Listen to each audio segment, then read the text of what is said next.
Kung totoong accountability ang pakay ng Kongreso, bakit hindi nila kinasuhan si VP Sara sa korte?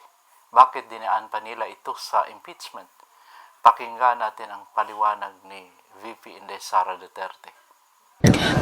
Kahit nandyan wala yung impeachment, wala na talagang investor confidence dito sa ating bayan. Kung nakikita nyo, bagsak ang foreign direct investment sa ating bayan. No? Kaya wag nila ako gawing rason kung bakit pangit ang takbo ng ating ekonomiya ngayon sa ating bayan. At saka, this is not accountability because impeachment, dalawa lang yung penalties dyan. Removal from office, tsaka perpetual disqualification from government service. Walang penalties dyan dahil walang kaso dyan.